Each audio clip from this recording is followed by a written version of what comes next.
4 years tomorrow marks the day when George Floyd's life was snuffed out of his body in Minneapolis, Minnesota. That murder just galvanized the country as so many people around in America, around the world, protested over what they saw was police brutality, with the neck being placed on his back.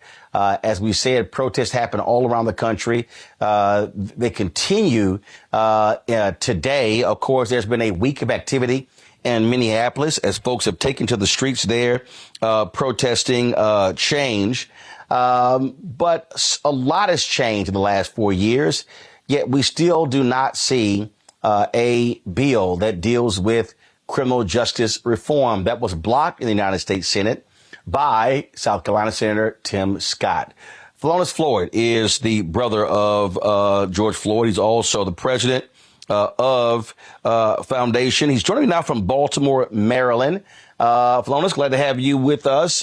First of all, I'm here in Houston, of course, hometown. I was at my high school today, Jack Yates High School, the same high school that George Floyd attended as well.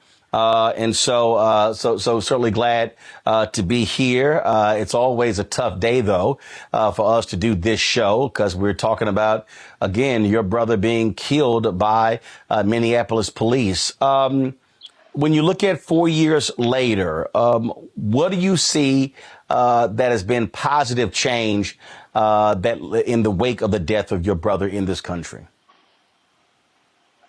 Well, honestly, I really don't see a lot of positive change. They implemented laws. They implemented things for the bill, meaning that they had the no-knock warrants for Breonna Taylor. They had the no-chokehold law established for Eric Garner, my brother George Floyd, and so many others. You think about how they said, spoke about the database. People can't just have a job in Washington and then go get a job in Baltimore. But the thing that I want to focus more on is qualified immunity, because you have to have an understanding that people, they have these dash cams and they steady killing us, and then they want to turn the cameras off and act like they didn't kill us. And I don't care where you at and who you talking to. We got to talk to kids the same way. And they could be the second grade, third grade, fourth grade. We got to explain this over and over again. Qualified immunity, qualified immunity, qualified immunity over and over to tell these kids what's going on in America. In fact, there was a federal judge who recently, in his ruling, ripped the Supreme Court's decision on qualified immunity and said that needs to be seriously reviewed and changed. And there's a black federal judge in Mississippi. Let me tell you something. Qualified immunity always needs to be respected because you got too much going on in this world right now. You look at just happened to Roger Fortson. He was murdered right there in his steps. And the police officer, when he opened the door, he had his gun pointing toward the ground. The officer shot him 6 times. And then he said, put the gun down. How can you not sit there and make sure this qualified immunity deal is here? I was just in Washington, and it passed in the House, and we spoke there about it. But right now, we're waiting on the Senate to open up. And I mean, look, the Dems still have a very narrow margin. At the end of the day, they need those 10 votes, and I don't see the path for Republicans. Are you and other family members? I suggested this even last year, a couple of years ago, that I really believe that you and others should come to Capitol Hill, demand Republicans come to the table with President Biden and say, take another stab at it, and let's get this done in this election year. And then let's see, put folks on the record to see who is for this and who is not, who is against it. You're right. And I believe that too. But it's only a one-man show. It needs to be spoken to the people in the Senate. But at the same time, if he has the power, because he made this law of the land, so if he can sit there and bring these people to the table, that will be a done deal and a sealed deal for me, for them to establish the opportunity to change this law. Because people like Timothy Eugene Scott, he don't care about his own people. You know, he's a black man. I know he's been arrested before. I know he's been pulled over before. And at the same time, it's racism everywhere around this world. And we're living in it. This is a political fantasy that a lot of these people living on. And they're trying to bring this shady government back to the Stone Ages. That is the case. One of the areas that what we've also seen is in the wake of your brother's death, a lot of companies that were committing themselves to diversity, equity, inclusion. We began to see last year a retreat. A lot of folks getting rid of DEI, laying folks off. We've seen Republicans getting rid of it in colleges and universities. And I kept saying to people then, you got to keep your foot on their necks, because white America has always, in the history of America, 2, 3, 4, 5 years after the fact, had a focus, and all of a sudden just went by the wayside. That's what we're seeing happening here. Oh, yes, sir. They're not trying to implement any of these laws. They're trying to walk away from everything.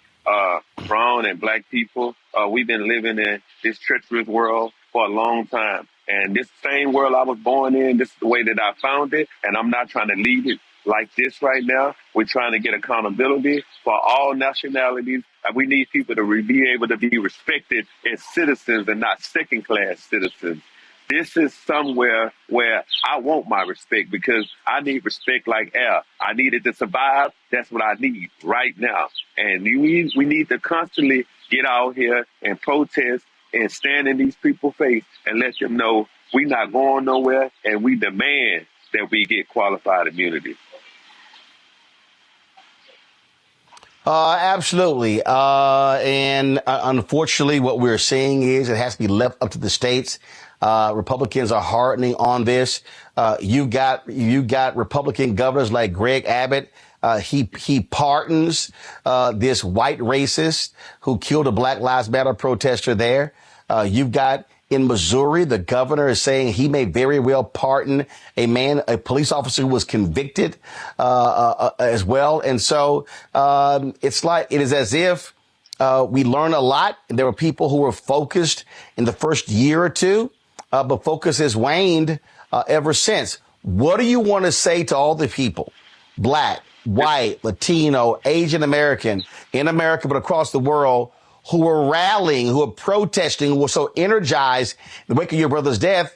What do you say to those folks who frankly gone back home and forgot what took place 4 years ago? I want them to open up their mind, and I want them to get out and step out on faith, and let's demand that we get these laws changed right now. We don't have time to sit here and play with these people. We sit there, we went and vote. You know what I mean? I tell everybody we need to constantly vote, because at the end of the day, you don't gain nothing from voting, but you lose everything if you don't vote. And you got to vote for the right people in office right now. We can't be getting out voting for somebody who's talking about, I want you to, when you arrest them, bump their head into the police car, and before you put them in, and I'll pay for your legal fees. I don't want nobody to be talking about that if they looting, then they shooting. We don't need a president like that. We don't need a president making these derogatory comments about women. You know, women are women, and we need to be helpful for our women, no matter the nationality. I'm not racist. I don't want a racist person to be holding nothing accountable, because you're not here to do anything right. So if we got people like Congresswoman Sheila Jackson-Lee, who stepped out when Karen Bass helped implemented this bill, and Cory Booker, all of these people, they walked in good faith, and all these people all around the world got out and protested for my brother when it was in the midst of a pandemic. That let you know where we stand, because a lot of people said that wasn't right. They shouldn't have had that knee on this man's neck for over 9 minutes and 29 seconds. And they created a motion cinema picture for the world to see. Philonise, we appreciate it, my brother. Thank you so very much. Thank you so much, Mr. Roland. Hey, it's a pleasure being here, and I appreciate what you're doing for Black America. You're putting everybody on Front Street, and I'm loving that, because I want to move forward. not backwards. I'm not going to the Stone Ages. I'm not going to be around picking cotton. I'm not racist, but I know what's going on. I've seen it all before. The same thing that they're trying to take out of these books, I want to keep implementing this because people need to know, because it's too many people, bodies who lost their lives because of this sensitivity of these police officers not wanting to do their job the right way. My brother's blood is on that bill, and Breonna Taylor and so many others on that bill. Tyree Nicholas' blood on that bill. These people need to be held accountable right now, and we need to get the job done. So people stand with me, and let's get up and fight, and let's get the right person in office to solve these issues that we got going on. All right, then. We appreciate it. Thanks a lot. Thank you so much. Fanbase is pioneering a new era of social media for the creator economy. This next generation social media app with over 600,000 users is raising $17 million, and now is your chance to invest. For details on how to invest, visit startengine.com/fanbase or scan the QR code. Another way we're giving you the freedom to be you without limits.